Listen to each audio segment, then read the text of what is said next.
Hello friends, welcome to my channel. আশা করি তোমরা প্রত্যেকে খুব ভালো আছো এবং আমিও অনেক ভালো আছি। দেখো, আজ আমরা আবার চলে এসেছি নতুন একটা ক্লাস নিয়ে এবং আজকে আমরা প্র্যাকটিস করাবো শুধুমাত্র। দেখো, আমার সাথে সাথে পুরো ভিডিওটা দেখবে। দেখো, প্রথম অঙ্কটা দেখো, বলছি দুটি বাস, একটা হচ্ছে 25 কিলোমিটার পার ঘন্টা এবং অপরটা হচ্ছে 35 কিলোমিটার পার ঘন্টা বেগে যাত্রা শুরু করছে। যদি সমান দূরত্ব অতিক্রম করতে দ্বিতীয় বাসের প্রথম বাসের থেকে 16 ঘন্টা সময় কম লাগে, তাহলে যাত্রাপথের মোট দূরত্ব কত? তার মানে কি হচ্ছে, দুজনা একই পরিমাণ ডিস্টেন্স কভার করছে, এটা বলা আছে অঙ্কটাতে। আর কি বলা আছে, যে যেহেতু প্রথম বাসটার গতিবেগ দ্বিতীয় বাসটার গতিবেগ বেশি, তার জন্য কি হবে, দ্বিতীয় বাসটার সময়টা কম লাগবে। যে বেশি স্পিডে যাবে তার তো সময় কম লাগবেই। দেখো, এই অঙ্কটা করার জন্য ফার্স্ট যদি বলো আমি 1 সেকেন্ডে করব, তার জন্য করা যাবে। আর কেউ যদি বলে আমি একটু অঙ্কটাকে কষে করব, সেভাবেও করা যাবে। দেখো, আমরা কি জানি, আমরা জানি হচ্ছে আমাকে টোটাল কি বার করতে গিয়ে মোট দূরত্ব বার করতে গিয়ে মোট দূরত্বের ফর্মুলা কি, টোটাল ডিস্টেন্স সমান কত হয়, এস ইন্টু টি, অর্থাৎ speed into time. Total distance অর্থাৎ মোট অতিক্রান্ত দূরত্ব সমান কি হয়, মোট অতিক্রান্ত দূরত্ব সমান গতিবেগ ইন্টু সময়। তাহলে গতিবেগ তো এখানে দেওয়া আছে। ধর মনে করো আমি, যেহেতু দুটো বাসই কিন্তু কি যাচ্ছে, সেম ডিস্টেন্স কভার করছে, তাহলে আমি যে কোনো একটা বাসকে কনসিডার করে বলতে পারি যে কতটা দূরত্ব যাচ্ছে, সেটা জেনে গেলেই অপর বাসটাও জেনে যাবো। তাহলে মনে করো আমি, ধরো আমি দ্বিতীয় বাসটা কনসিডার যদি করি, তা দ্বিতীয় বাসটার গতিবেগ কত আছে, 35 কিলোমিটার পার আওয়ার। আর দ্বিতীয় বাসের সময় কত আছে সেটা আমি ধরো জানি না, যা হোক কিছু একটা হবে সময়। তার মানে দেখতে পাচ্ছ যে এই 35 টার্মটা কিন্তু গুণ থাকবে, স্পিডটা গুণ থাকবেই। আর 35-এর মধ্যে কি আছে, 5 ইন্টু 7 আছে। তার মানে হচ্ছে যে অপশনের মধ্যে এমন একটা অপশন উত্তর হবে, অঙ্কটার উত্তরটা এমন একটা অপশন হবে যেখানে 7-এর মাল্টিপল থাকবে। কথাটা বুঝতে পারলে কি বললাম? 35-এর মধ্যে গুণ করতে আছে। এবার বলবে দাদা কেন তুমি 25টা নিলে না? 25টা নিতে পারতাম, কেন 25-এর মধ্যে 5 আছে, দুটোই 5। আর সবকটা অঙ্কই, সবকটা উত্তরই কি দেওয়া আছে, সবকটা অপশন 5-এর মাল্টিপল দেওয়া আছে, তাই 25টা চেক করে দিইনি, তার জন্য আমি 35টা নিলাম। আর যেহেতু অতিক্রান্ত দূরত্ব দুটো বাসের ক্ষেত্রে একই, তাই যে কোনো একটা ধরলেই হবে। তার মানে 7-এর মাল্টিপল অঙ্কটা থাকবেই। আর 7-এর মাল্টিপল দেখো শুধুমাত্র 1 নাম্বার এইটা দেওয়া আছে, তার মানে অঙ্কটার উত্তর হবে এইটা। এটা হচ্ছে 1 সেকেন্ডে করার ফর্মুলা। এবার দেখো, অঙ্কটা যদি কোষে করতে চাই কিভাবে করব। অঙ্কটা যদি কোষে করতে চাই, দেখো এখানে এটা হচ্ছে প্র্যাকটিস ব্যাচ, তো প্র্যাকটিসের সময় প্র্যাকটিস করাবো, বেসিকে আমি যাবো না, তবু যতটুকু প্রয়োজন হবে সেটা বলে দেবো। দেখো, অতিক্রান্ত দূরত্ব যখন সেম হয়, ধরো মনে করো ডিস্টেন্স লিখেছিলাম, ডিস্টেন্স সমান এস ইন্টু টি। অতিক্রান্ত দূরত্বটা কিন্তু কনস্ট্যান্ট, তাহলে অতিক্রান্ত দূরত্ব যদি কনস্ট্যান্ট হয়, তাহলে এস এর সঙ্গে টি এর কি সম্পর্ক, ব্যস্ত সম্পর্ক। অর্থাৎ যার যত বেশি গতিবেগ হবে তার সময় তত কম লাগবে, এটা আমরা জানি। ধরো আমিও 5 কিলোমিটার যাবো, তুমিও 5 কিলোমিটার যাবে, কিন্তু আমার গতিবেগটা বেশি আছে, তোমার গতিবেগটা কম আছে। যেহেতু আমার গতিবেগ বেশি আছে, তাহলে 5 কিলোমিটার যেতে আমার কি লাগবে, সময়টা কম লাগবে। আর তোমার যেহেতু গতিবেগ কম আছে, তাহলে 5 কিলোমিটার যেতে তোমার সময়টা আমার থেকে বেশি লাগবে। সে একই কনসেপ্ট, যেহেতু ডিস্টেন্স আমরা একই যাচ্ছি, তাই আমাদের যার স্পিড বেশি হবে তার সময়টা কি হবে, কম লাগবে। তাহলে ডিস্টেন্সের সঙ্গে স্পিডের রেশিও হচ্ছে রিভার্স হয়, অর্থাৎ ব্যস্তানুপাতিক মধ্যে সম্পর্ক। দেখো এখানে তাহলে আমি রেশিওতে করতে পারি, কি রেশিওতে করতে পারি, দেখো স্পিডের রেশিও কি আছে অঙ্কটাতে, স্পিড, গতিবেগের রেশিওটা কি আছে, গতিবেগের রেশিও দেওয়া আছে প্রথম বাস আর সেকেন্ড বাস, কি আছে 25:35। এটা যদি কাটাকাটি করে লিখে লিখবো, 5 5 25, 5 7 35, অর্থাৎ 5:7। এটা হচ্ছে স্পিডের রেশিও। তো টাইমের রেশিও কি হবে, উল্টো হয়ে যাবে, অর্থাৎ 7:5। অর্থাৎ যার গতিবেগ বেশি তার সময় কম লাগবে। দেখো, এর গতিবেগ ধর বেশি ছিল, সময়টা লাগছে 5 ইউনিট, এর গতিবেগ ধর কম ছিল, সময়টা লাগছে 7 ইউনিট। এবার দেখো কি বলেছে, যদি সমান দূরত্ব অতিক্রম করতে দ্বিতীয় বাসের প্রথম বাসের থেকে 16 ঘন্টা কম লাগে। দেখো, প্রথম বাসের লাগছে 7 ঘন্টা, যদি 7 ইউনিট ধরি, 7 ইউনিট লাগছে, দ্বিতীয় বাসে লাগছে 5 ইউনিট, তাহলে দ্বিতীয় বাসের তো সময়টা কম লাগছে, কতটা কম লাগছে, 7 থেকে 5 যেতে হলে 2 ইউনিট কম লাগছে। অর্থাৎ এই 2 এর ভ্যালুটাই কত, 2 এর ভ্যালুটাই হচ্ছে কত দেওয়া আছে, 16 ঘন্টা। 16 ঘন্টা, তাহলে কত গুণ আছে, 8 গুণ আছে। অর্থাৎ তার মানে 2 এর ভ্যালুটা যদি 16 হয়, তাহলে 1 এর ভ্যালু 8 হবে, তার মানে 7 এর ভ্যালু কত হবে, 7 ভ্যালু হবে, এর সঙ্গেও 8 গুণ হবে, 27 56 ঘন্টা। আর 5 ভ্যালু কত হবে, এখানেও গণিত 8 করতে হবে, তাহলে 50 40 ঘন্টা। তার মানে হচ্ছে যে এখান থেকে আমি জেনে গেলাম 1 ইউনিটের ভ্যালু কত, তাহলে 16 ঘন্টা, তাহলে 1 ইউনিট হলো 8 ইউনিট, 8 পেয়ে গেলাম, 8 ঘন্টা পেয়ে গেলাম। তাহলে 8 ঘন্টা মানে 7 ইউনিট হলো 56 ঘন্টা, আর 5 ইউনিটের হলো 40 ঘন্টা। তার মানে প্রথম বাসটা গেছে 56 ঘন্টা, আর দ্বিতীয় বাসটা গেছে মাত্র 40 ঘন্টা। মানে প্রথম বাসটা 56 ঘন্টা যে দূরত্ব গেছে, সেই একই দূরত্ব দ্বিতীয় বাসটা 40 ঘন্টায় গেছে। অর্থাৎ তাদের অতিক্রান্ত দূরত্ব কত হবে, অতিক্রান্ত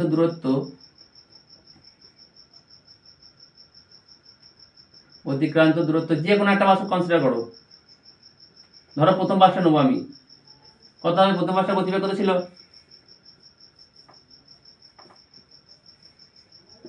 দূরত্ব কি হয়, গতিবেগ ইন্টু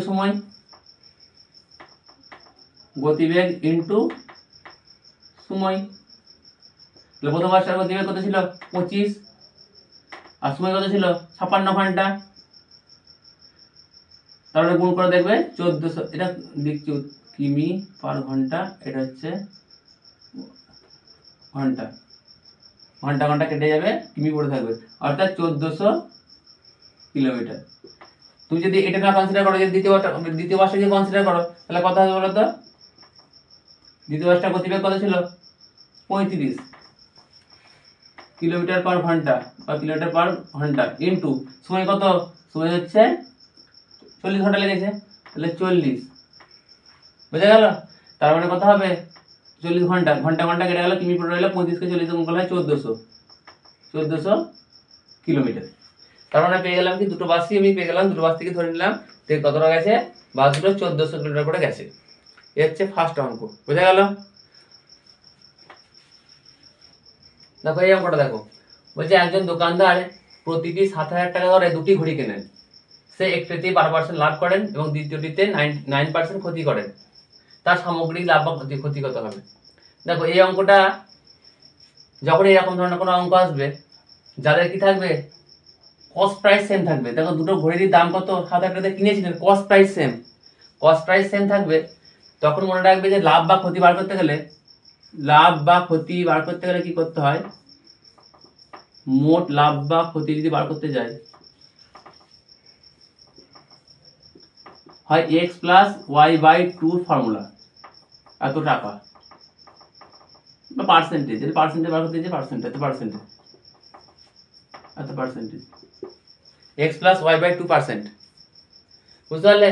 তাহলে দেখো তার প্রথমটাতে কত টাকা লাভ হয়েছে, কি বললাম, কন্ডিশন কি, যদি কস্ট প্রাইস অর্থাৎ ক্রয় মূল্য যদি সেম থাকে, সেক্ষেত্রে যা টাকা লাভ হবে, টোটাল যে লাভটা যদি লাভ বা ক্ষতি বার করতে দেয়, তাহলে কিছুই নাই, শুধুমাত্র x প্লাস ওয়াই বাই 2। এখানে এক্সটা কি, এক্সটা হচ্ছে যত পার্সেন্টে বিক্রি করছে আর কি, এক্স আর ওয়াইটা হচ্ছে যত পার্সেন্টে লাভ বা ক্ষতিতে বিক্রি করছে। এবার লাভে বললে প্লাস লিখবে, আর ক্ষতি বললে মাইনাস লিখবে।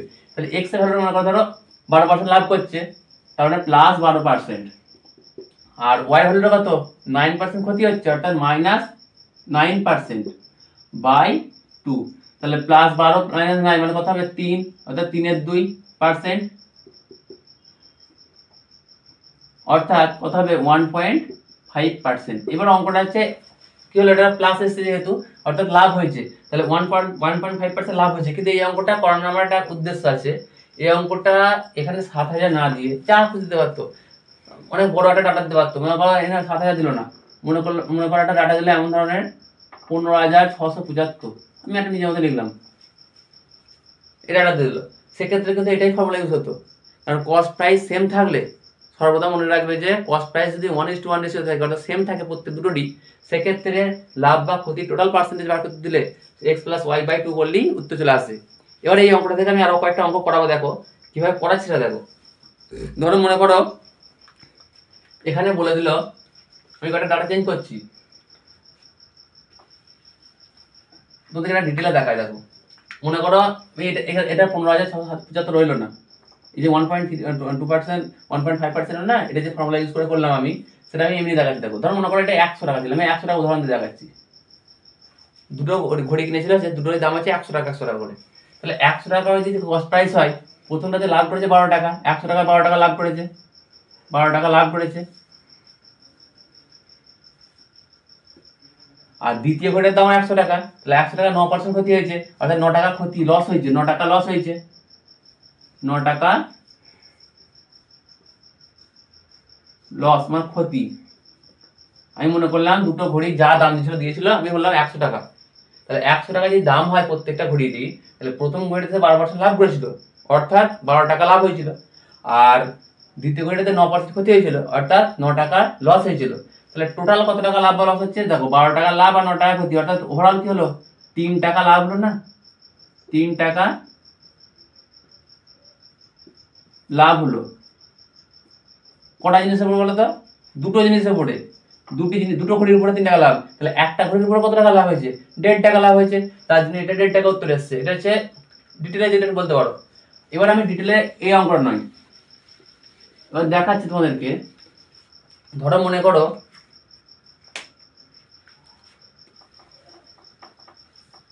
এখানে 15,230 ধরে দেওয়া আছে, ঠিক আছে, 15,230 দেওয়া আছে, একটা কঠিন করে ডাটা দেওয়া আছে, কিন্তু এটাকে কেনেন নয় বিক্রি করার লেখা আছে, লেখা আছে বিক্রি করেন। এবার তোমার মজাটা আসবে, দেখো বিক্রি করেন, অঙ্কটা পুরো চেঞ্জ হয়ে গেল। তখন কিন্তু এই x+y/2 ফর্মুলা ইউজ করলে আর হবে না, অঙ্কটা পুরো পুরো অঙ্কটা চেঞ্জ। বলছে একজন দোকানদার প্রতিটি ঘড়ি, অর্থাৎ দুটো ঘড়ি কিনেছেন, প্রতিটি ঘড়ি 15,203 টাকায় কিনেছিলেন, সরি ভুল বললাম, একজন দোকানদার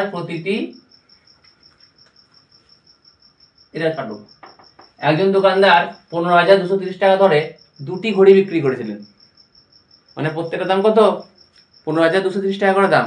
তার মানে এখানে কি বলা যায়, এখানে কিন্তু কস্ট প্রাইস সেম নাই, অর্থাৎ ক্রয় মূল্য সে সেম দামে কিনে নি, ও বিক্রি করছে সেম দামে। তার মানে প্রথমটা কি পেয়েছিলাম, প্রথমটা হচ্ছে ক্রয় মূল্য সেম ছিল, ক্রয় মূল্য সেম থাকলে যদি আমাকে প্রফিট বা লস পার্সেন্টেজ টোটাল বার করতে দেয়, তাহলে ফর্মুলাটা হচ্ছে x+y/2।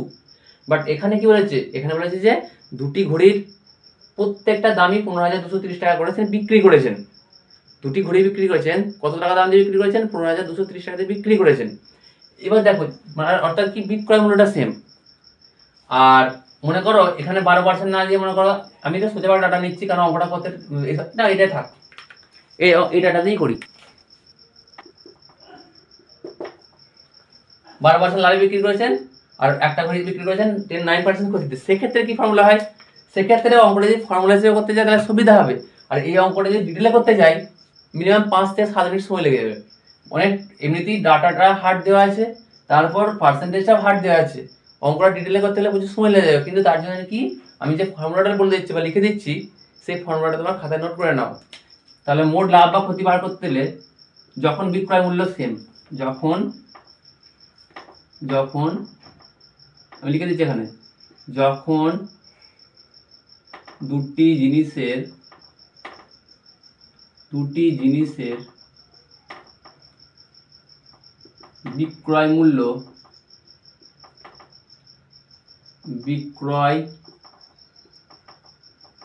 মূল্য সমান হয়,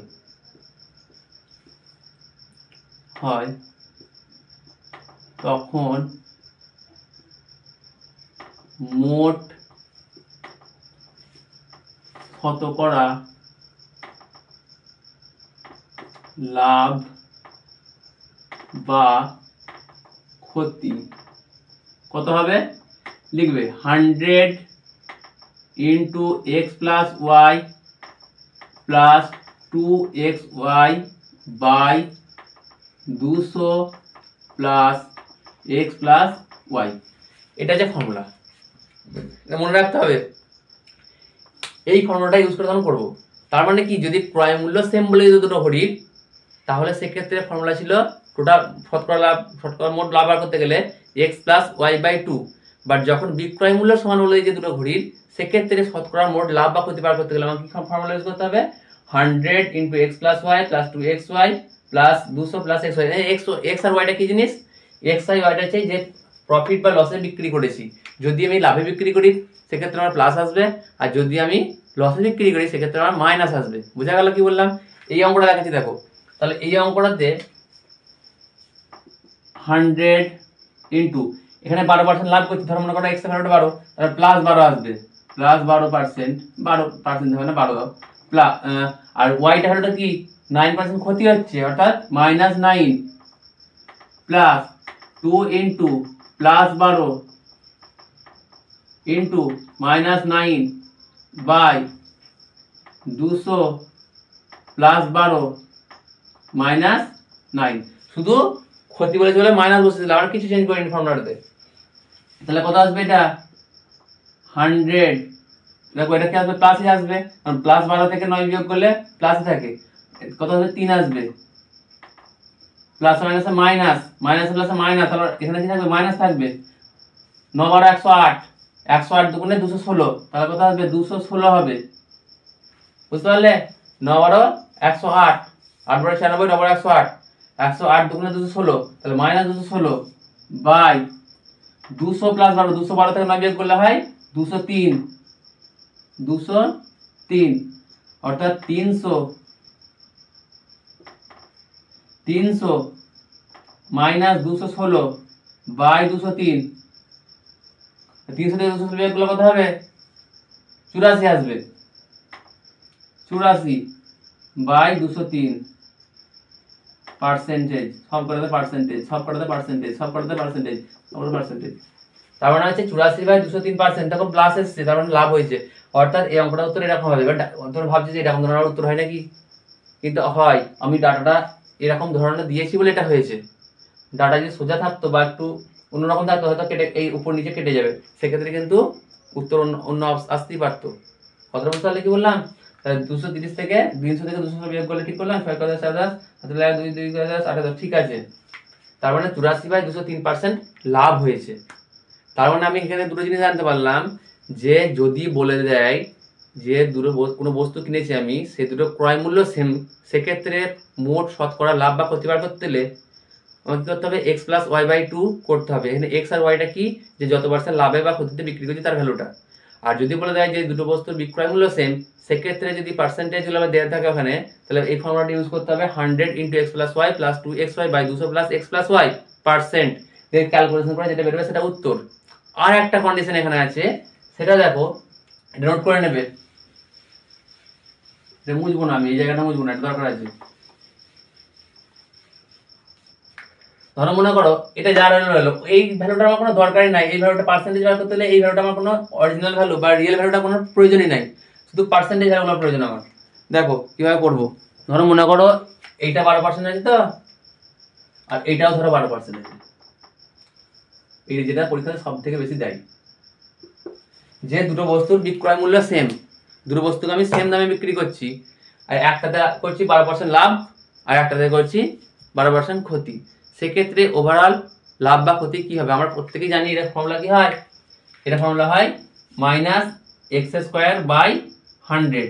দিয়ে কি করি আমি, মাইনাস, আমরা জানি যদি একটা বস্তুতে যদি বিক্রয় মূল্য সেম হয় আর একটা বস্তুতে যদি 12% লাভ করি, মানে যে পরিমাণ লাভ করি অপর বস্তুটাতে যদি সেই পরিমাণই ক্ষতি হয়, তাহলে সেক্ষেত্রে ওভারঅলটা ক্ষতি হয়, তার জন্য আমরা মাইনাস চিহ্ন দিই এবং x square by 100 formula use করি, দিয়ে লিখি 12 স্কোয়ার বাই 100, যেহেতু এখানে ভ্যালুটা এক্স এর 12 দেওয়া আছে, দিয়ে লিখি মাইনাস 144 বাই 100, দিয়ে লিখি কি মাইনাস 1.44% লস হয়েছে, এটা লিখি। বাট এই যে এক্স স্কোয়ার বাই 100টা এলো কোথা থেকে, এটা আমাদেরকে জানতে হবে, এটা কিন্তু এই ফর্মুলাটা থেকে আসে। দেখলে কিভাবে আসে, এখানে কিন্তু এক্স আর ওয়াই এর ভ্যালুটা সেম, এক্স আর ওয়াই এর ভ্যালুটা সেম, কিভাবে সেম হচ্ছে দেখো, 100 এক্স মানে লাভ করছি, তার মানে প্লাস এক্স, আর ওয়াই ভ্যালুটা কত সেমই তো, মানে এখানে ধরি মাইনাস এক্স ধরবো, বুঝা গেল?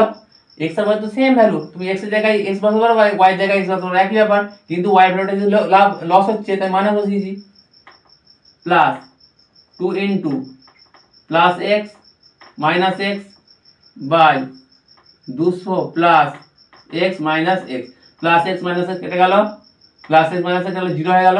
দেখো এটা তো এই পার্টটা তো 0 হয়ে যাচ্ছে, তাহলে 2, দেখো কি আসছে plus minus minus, minus 2x square by নিচে কত আসছে 200, কত আসছে 200 মাইনাস x স্কয়ার বাই 100, এইটা হচ্ছে অরিজিনাল ফর্মুলা, যখন সেলিং প্রাইস সেম থাকবে অর্থাৎ বিক্রয় মূল্য সেম থাকবে আর কোনো একটা জিনিসের উপর যত পরিমাণ লাভ করবে অপর বস্তুটার উপর ঠিক তত পরিমাণ ক্ষতি করবে, সেক্ষেত্রে ফর্মুলা হচ্ছে মাইনাস এক্স স্কোয়ার বাই 100, এই ফর্মুলাটা ইউজ করতে হবে। বুঝা গেল কি বললাম?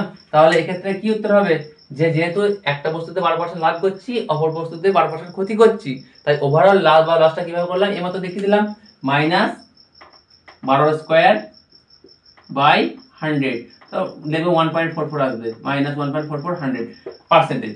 তার মানে কি মাইনাস আসছে যেহেতু, তাই কি হচ্ছে মাইনাস আসছে যেহেতু তাই ক্ষতি হবে। তাই মনে রাখবে সর্বদা যখনই একটা বস্তুর উপর যা পরিমাণ লাভ হবে অপর বস্তুটাতে যদি সেম পরিমাণ লস হয় সেক্ষেত্রে কি হবে, minus x square by 100 formula এবং সেটা স্কোয়ার করলে যেটা হবে সেটা। বোঝা গেল? তারপর আমরা এখান থেকে তিনটে ফর্মুলা জানতে পারলাম। একটা হচ্ছে যে যদি ক্রয় মূল্য সেম থাকে দুটো বস্তুর, সেক্ষেত্রে শতকরা মোট লাভ বা ক্ষতি বার করতে গেলে কি করতে হয়, এক্স প্লাস ওয়াই বাই 2 করতে হয়। যদি বিক্রয় মূল্য সেম থাকে সেক্ষেত্রে দুটো কন্ডিশন হয়, পার্সেন্টেজগুলো অর্থাৎ লাভ বা কোনো একটা বস্তুর উপর যে পরিমাণ লাভ করলাম অপর একটা বস্তুর উপর অন্য পরিমাণ ক্ষতি করলাম, আলাদা একটা ভ্যালু থাকবে। সেক্ষেত্রে ফর্মুলা হচ্ছে 100 ইন্টু এক্স প্লাস ওয়াই, শতকরা লাভ বা ক্ষতি বার করতে হলে 100 into x plus y plus 2xy by 200 plus x plus y. সেক্ষেত্রে কিন্তু লাভ হতে পারে ক্ষতি হতে পারে। আর লাস্ট যেটা বললাম যে বিক্রয় মূল্য তো সেমই, আবার যতটা পার্সেন্ট কোনো একটা বস্তুর উপর লাভ করলাম অন্য বস্তুটার উপর ঠিক ততটা পার্সেন্টই ক্ষতি করলাম, সেক্ষেত্রে কি ফর্মুলা হবে, মাইনাস এক্স স্কোয়ার বাই 100, এবং সেটা সেক্ষেত্রে এইভাবে আসবে উত্তরটা। এবার ধরো মনে করো আর একটা জিনিস হতে পারে, ধরো ক্রয় মূল্যটা সেম মানে সেই প্রথম থেকে বলেছিলাম ক্রয় মূল্য সেম, আর একটা বস্তু যতটা পরিমাণ লাভ করছি অপর বস্তুতে ততটা পরিমাণ ক্ষতি করছি, ক্রয় মূল্য সেম হয় সেক্ষেত্রে কিন্তু কোনো লাভ বা ক্ষতি হয় না।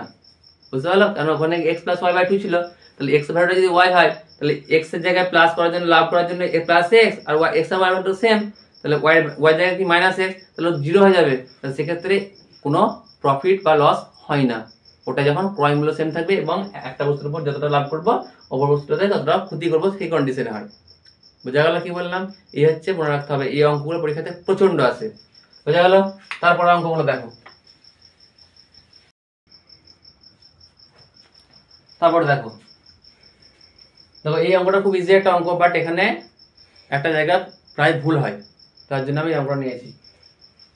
যদি 20 জন লোক 24 দিনে একটি সেতু নির্মাণ করতে পারে তাহলে 32 জন লোক কত দিনে এই জাতীয় দুটি সেতু নির্মাণ করতে পারবে। এই দুটিটা আমরা না অনেক সময় দেখতে পাই না, আমরা এটা আমারও প্রবলেম হয়েছিল, আমি একটা জায়গাতে ভুল করেছিলাম।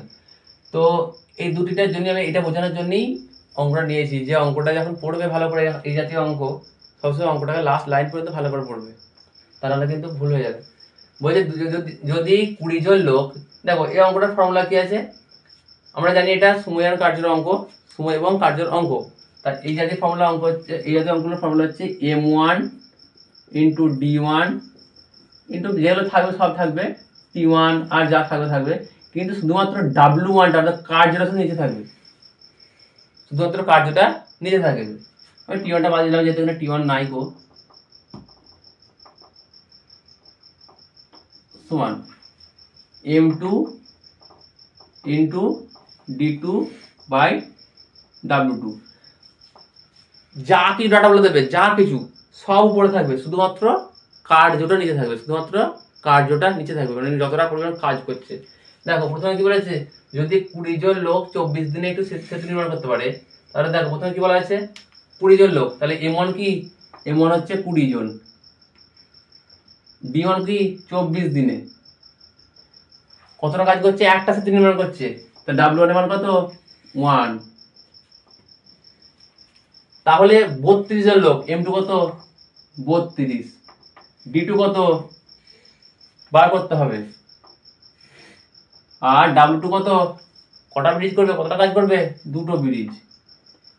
বোঝা গেল? তাহলে 2 16 32, 4 4 16, 4 5 20, 4 6 24, তাহলে 5 6 30, এক তো নিচে আছে মানে কোনো ব্যাপার নাই, d2 অর্থাৎ d2 মানটা কত হলো 30 দিন, অর্থাৎ d2 মানটা 30 দিন। কেউ যদি এই দুটাকে কনসিডার না করতো তাহলে 15 দিন উত্তর হয়ে যেত, অঙ্কটা ভুল হয়ে যেত, অর্থাৎ উত্তর হবে কত 30 দিন, বোঝা গেল? তারপরে অঙ্কটা দেখো, তাহলে দেখো বলছে একজন ব্যবসায়ী তার দ্রব্যের ক্রয় মূল্যের উপর 40% মূল্য ধার্য করে। এর মানেটা কি হলো, যে কোনো একটা জিনিসের যা দাম তার থেকে সে 40% এক্সট্রা দাম নিয়ে, মানে দাম চিটকে রাখে, মানে যেটা এমআরপি বলি আমরা, যেটা ধার্য মূল্য বলা হয়। মানে একটা জিনিসের দাম যদি 100 টাকা হয়, ধরো মনে করো 40% ধার্য করেছে, তো মানে ধার্য মূল্য 40% বাড়িয়ে দিয়েছে, অর্থাৎ 140 টাকা দাম লিখেছে, এটা বোঝাচ্ছে এটাতে। এবং 20% ছাড় দিয়ে দ্রব্যটি বিক্রয় করছেন, তাহলে শতকরা লাভ কত? দেখো এই অঙ্কটা যে যে ফর্মুলাটা করাবো সেই ফর্মুলাটা এখন আমি ডিসকাস করবো না কিভাবে এলো বা কিছু কিছু, ঠিক আছে? কিন্তু এই অঙ্কটাকে বেস করে পরের দিন আমি একটা ভিডিও বানিয়ে দেবো যে কিভাবে এলো ডাটাটা, কিভাবে ফর্মুলাগুলো এলো, সব বুঝিয়ে দেবো আমি। বাট এখন তোমরা কিছু বলবে না, এখন জাস্ট অঙ্কটা দেখবে কিভাবে এলো এবং ফর্মুলাটা মনে রাখার চেষ্টা করবে, ঠিক আছে? পরের দিন আমি একটা ভিডিও বানিয়ে তখন আমি আপলোড করে দেবো, কিভাবে আসতে দেখিয়ে দেবো। দেখো এই অঙ্কটা খুবই একটা ইজি অঙ্ক। সবসময় মনে রাখবে, কোনো জিনিসের উপর ক্রয় মূল্য যায় না হোক না কেন, মার্ক আপ করার পর ডিসকাউন্ট দিলে যেটা পাওয়া যায় সেটা হচ্ছে প্রফিট বা গেন বা লাভ হয়, মানে তার যে সাকসেসিভ সেটা হচ্ছে লাভ। মানে কি বললাম, কোনো একটা দ্রব্যের উপর প্রথমে মার্ক আপ করলাম, তারপর আমি ডিসকাউন্ট দিলাম, এই দুটো যে সাকসেসিভ, ঠিক আছে, সেটাই হচ্ছে প্রফিট, বোঝা গেল? অর্থাৎ আমি কি বললাম, আমরা যদি রেশিওতে করি, যারা রেশিও শিখেছো বা যারা তোমরা অনুপাত সমানুপাত শিখেছো তারা খুব ভালোভাবে বুঝতে পারবে ওটা কি সাকসেসিভ জিনিসটা কি। সাকসেসিভ জিনিসটা হচ্ছে একই জিনিসের উপরে পরপর দাম বাড়ানো বা কমানো। মানে কি বললাম, ধরো আমি পরপর দুটো ছাড় দিলাম, মনে করো একটা জিনিসের দাম জানা না, প্রথমে 20% ছাড় দিলাম, তারপর আবার 25% ছাড় দিলাম, তাহলে ওভারঅল ছাড়টা কত হলো, এটা হচ্ছে সাকসেসিভ বোঝায়। কোনো একটা জিনিসের উপরে, ধরো মনে করো একটা জিনিসের দাম ছিল, লেখা ছিল 100 টাকা, কি করলাম আমি প্রথম জিনিসটার উপর 20% ছাড় দিলাম, তাহলে দাম হলো 80। এই জিনিসটার উপর আমি আবার 25% ছাড় দিলাম, বুঝা গেল? তাহলে কত দাম হলো 60 টাকা, বুঝা গেল? তাহলে 60 টাকা দাম হলো। তার মানে কি, এই যে 100 থেকে 60 টাকা যে গেল, কত লাভ হচ্ছে টোটাল? 40 টাকা, 40% লাভ হচ্ছে। 100 টাকার মাল 60 টাকা বিক্রি করছি, সরি ভুল বললাম, 100 টাকার মাল 60 টাকা বিক্রি করছি, তাহলে টোটাল ডিসকাউন্ট কত দিলাম? 40% ডিসকাউন্ট দিলাম, বুঝা গেল কি বললাম? আমি কি হচ্ছে, মনে করলাম যে কোনো একটা জিনিসের দাম আমার 100 টাকা লেখা আছে, আমি 20% ছাড় দিলাম, 80 টাকা হলো, তারপর আবার 25% ছাড় দিলাম, যে জিনিসের দাম 60 টাকা হলো, তাহলে 100 টাকা মালটা আমি 60 টাকায় বিক্রি করছি, ছাড় দিচ্ছি কত টাকা? 40% ছাড় দিচ্ছি। তার মানে কি হলো, দেখো এই 20% আর 25% এর সাকসেসিভ এর মানটাই হচ্ছে 40% হলো আসবে। কি হবে, ধরো মনে করো 20% ছাড় মানে কি, 20% মানে হচ্ছে 1/5, আমি শিখিয়েছিলাম, বলেছিলাম রেশিওতে। তাহলে 5 টাকার মালটা 4 টাকায় বিক্রি করছি, আর 25% মানে কি 1/4, মানে 4 টাকার মালটা 3 টাকা বিক্রি করছি।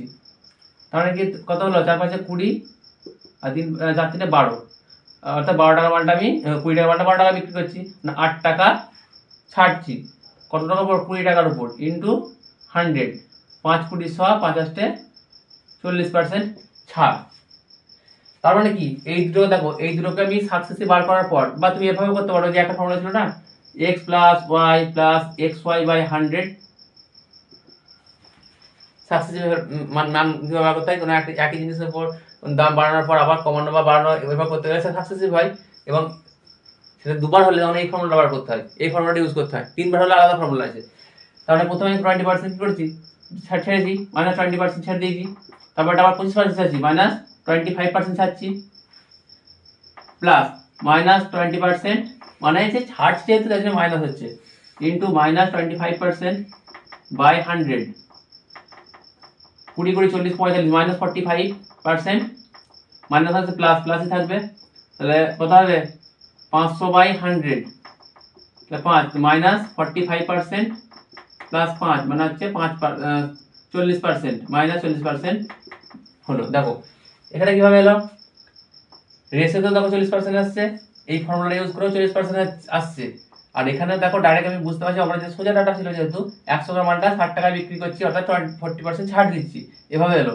অর্থাৎ কোনো জিনিসের উপর পরপর যদি আমি ছাড় দিই, বা কোনো জিনিসের উপর পরপর যদি কোনো যা কিছু ফাংশন করি না কেন, তাহলে সেটা যত পার্সেন্টই ইনক্রিজ করি না কেন বা যত পার্সেন্ট ডিক্রিজ করি না কেন একই জিনিসের উপরে, সেক্ষেত্রে সেটা সাকসেসিভ হয়, বুঝতে পারলে? সেটা বাংলাতে কি বলে আমার এই মুহূর্তে মাথায় আসছে না, বাট পরে দেখে বলে দেবো।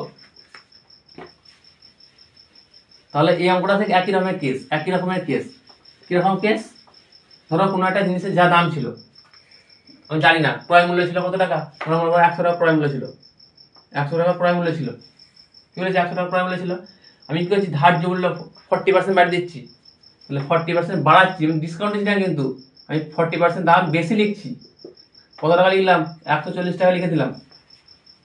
কোনো একটা জিনিসের দাম 100 টাকা ছিল, আমি ওখানে ডিসকাউন্ট দিচ্ছিলাম, যেটা এক্সাম্পল দিলাম সেটা ডিসকাউন্ট দিচ্ছিলাম, তাই মাইনাস চিহ্ন দিয়েছিলাম, বাট এখানে ডিসকাউন্ট দিচ্ছি না, তাই জন্য মাইনাস চিহ্ন দিইনি, প্লাস চিহ্ন করছি। এখানে কি করছি, জিনিসের দামটা আমি বাড়িয়ে দিচ্ছি, অর্থাৎ মার্ক আপ করছি, বা গাইডে লিখে রাখছি, যেটা বলা হয় বিভিন্ন রকমের প্রোডাক্টের গায়ে লেখা থাকে না এত টাকা এমআরপি, ওটাই করছি, মানে অর্থাৎ যে জিনিসের দাম যতটা ছিল আমি বাড়িয়ে লিখছি, কত পার্সেন্ট বাড়িয়েছি 40% বাড়িয়ে লিখছি, অর্থাৎ 140 লিখলাম।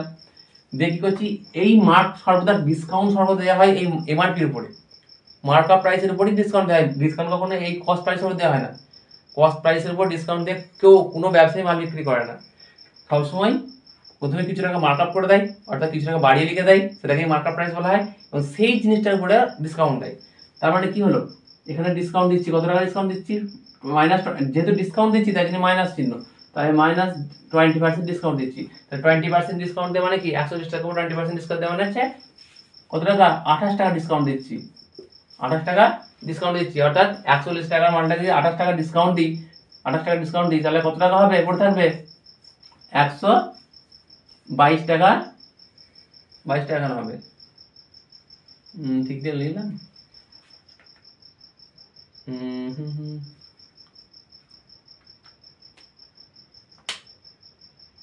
হ্যাঁ সরি, তাহলে 12 টাকা পড়ে থাকবে, 112 টাকা পড়ে থাকবে।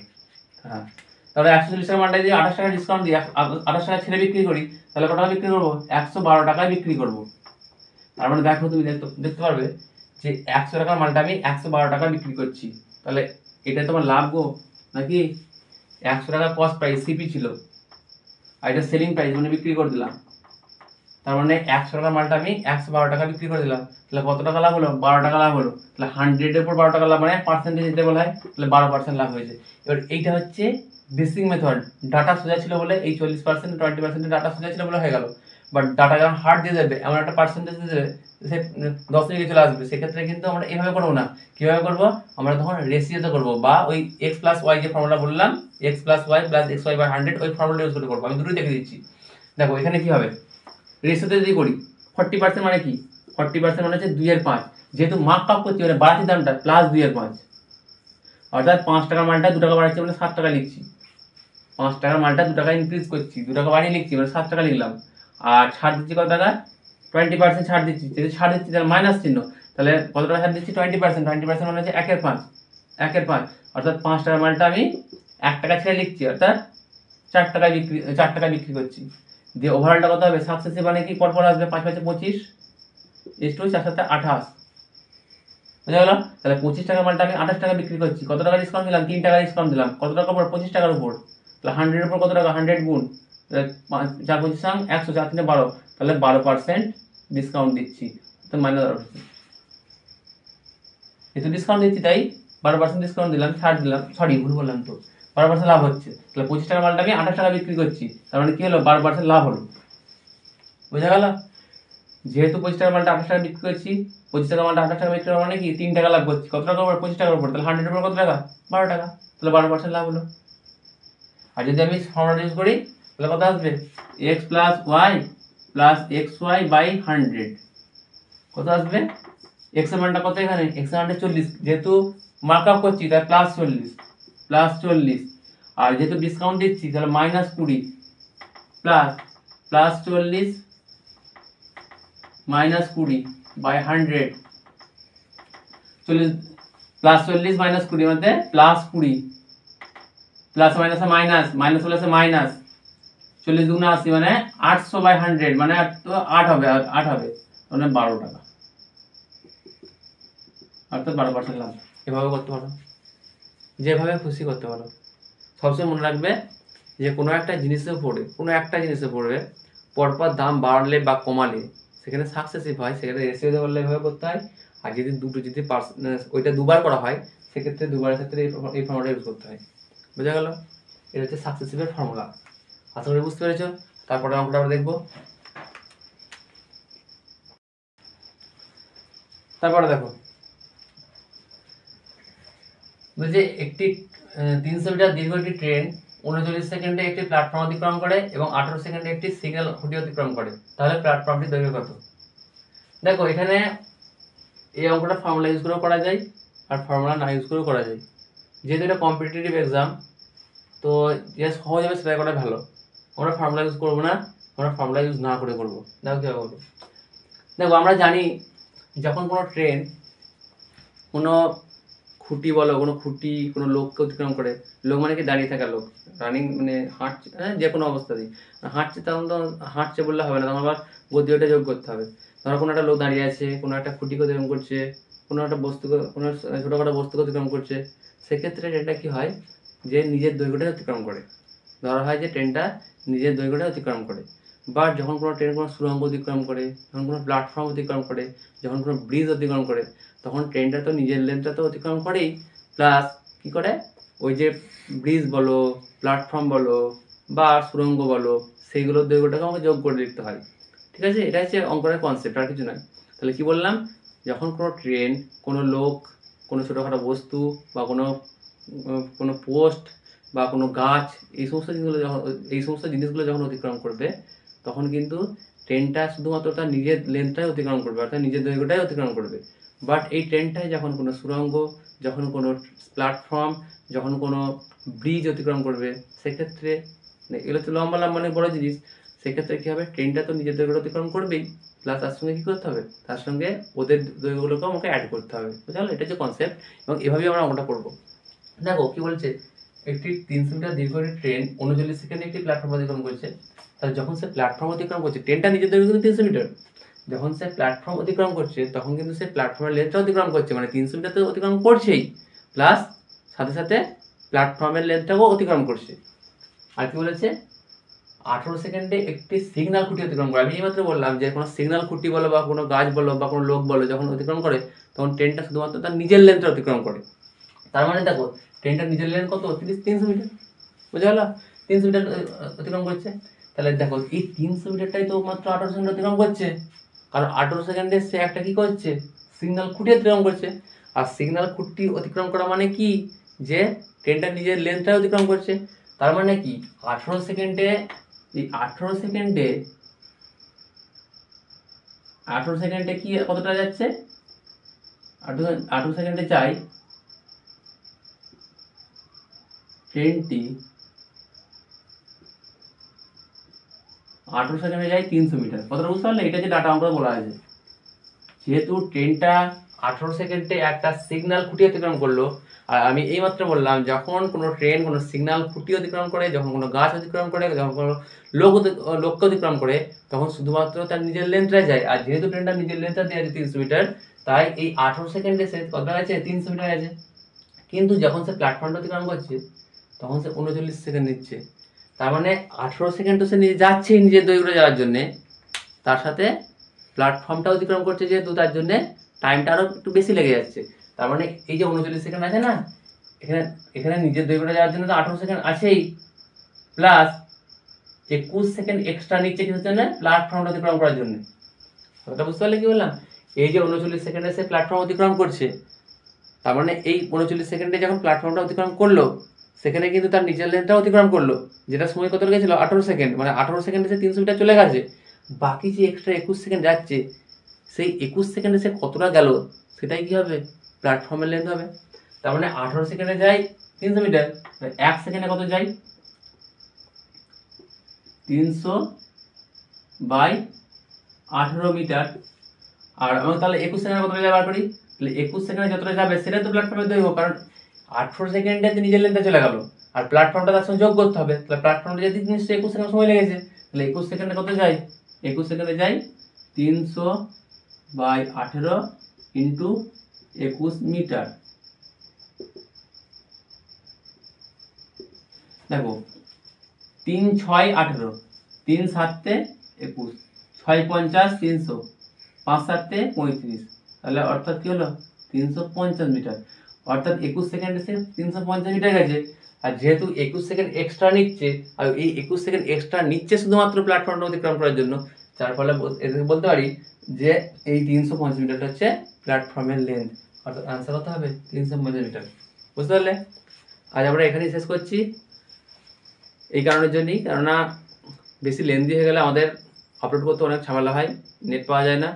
তাই আমরা প্রত্যেক দিন চেষ্টা করবো 5টা করে ভিডিও আপলোড করার, 5টা করে ভিডিও নয়, 5টা করে অঙ্ক আপলোড করার, যেটা সলভ করে দেবো আমি। এবং যখন সলভগুলো করব আমি এটাও চেষ্টা করব যে যতটা কনসাইজ ওয়েতে করা যায় এবং যতটা ছোট করা যায়। আমি কিন্তু অঙ্কটা ছোট করে করার চেষ্টা করছি, বাট কিছু বোঝাতে যে আমাদের একটু লেন্দি হয়ে যাচ্ছে, লিখছি লেন্দি, বাট অঙ্কটা খুব সঠিক করছি, ঠিক আছে? এবং আরও খুবই সিম্পল মেথডে করানোর চেষ্টা করবো। তোমরা শুধু সাথে থাকো এবং ভিডিওগুলো দেখো, এবং যেহেতু লেন্থটাও কম থাকবে, তোমাদের এমবিটাও কম খাবে, ওই 30 মিনিট বা 35 মিনিট মতো ভিডিওগুলো হবে। তোমরা ভিডিওগুলো পুরোটাই দেখবে, কেউ স্কিপ করে যাও না, এবং আশা করি কিছু শিখতে পারবে নতুন, ঠিক আছে? এই বলে আমার ভিডিওটাকে শেষ করছি। এবং ভালো লাগলে যদি মনে হয় যে ভিডিওটা ইনফরমেটিভ বা কিছু শিখতে পারলাম, তাহলে অবশ্যই ভিডিওটা লাইক করে দিও, ঠিক আছে? আর সাবস্ক্রাইব করা তোমার নিজের উপর, যদি ইচ্ছা যায় যে পরের ভিডিওগুলো আমার কাছে সঙ্গে সঙ্গে আসুক যখনই আপলোড করব, তাহলে সেক্ষেত্রে তুমি সাবস্ক্রাইবও করে দিতে পারো, ঠিক আছে? Good night.